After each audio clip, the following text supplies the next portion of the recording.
There is a long history of shady dealings when it comes to big aid for international organizations.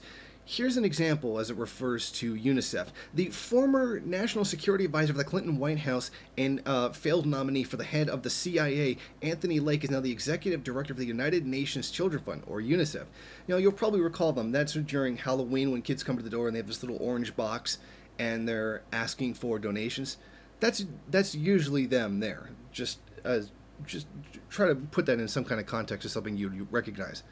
Now, I mean, it's really suspicious that you would put someone who was a national security advisor for the evil empire to be the head of a children's charity. So what exactly makes Tony Lake qualified to be the head of the #1 children's relief works in the entire world? His silence during the Rwandan genocide, when as National Security Advisor to President Clinton, he admitted knowing about and regretted not doing something when hundreds of thousands of women and children were hacked to death in Central Africa. Then there were the 1.5 million women and children in Eritrea who had to flee for their lives in the face of Ethiopian invasion in 2000, something Tony Lake was intimately involved in helping stage and direct. Now, as I said previously, he was nominated to be the head of the CIA. However, he didn't get the job because of corruption allegations. Of course, much more seriously are the war crimes and crimes against humanity that he is guilty of being involved in.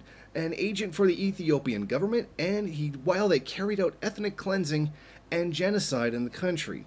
Now, it turns out that just about every person who has ever headed a major Western aid agency has some kind of intelligence background, and this has been proven time and time again. Big aid was created as a nefarious tool for dirty doings in the third world by the powers that be in the West, and only trusted capos from the inner circle that are allowed to plan and implement their crimes. Of course, some good works have to be done, or no one would allow them into their countries. It is only from the inside that they can really be effective in buying off, or, if that doesn't work, neutralizing those in power. Now, this is a repeated pattern that we've seen throughout history. Look at what the UN aid agencies are going through right now with allegations that Haitian women were used as prostitutes by aid workers, and how terribly unethical that is. Just unethical on a basic human level, but then to be an aid relief worker and doing that on top of it is just simply disgusting. But this is all a part of the capitalist world order. Do we really believe that all these aid agencies that are funded by capitalists and that are run by capitalists are somehow being altruistic? I'm sure there's an altruistic element somewhere in there, but this is really all about forwarding the interests of imperialism while disguising it as aid to the poor. Thank you for watching. If you like this program, then please head over to my Patreon page and set up a monthly donation.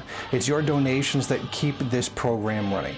Also, if you would like, please rate, comment, subscribe, and share in various social media.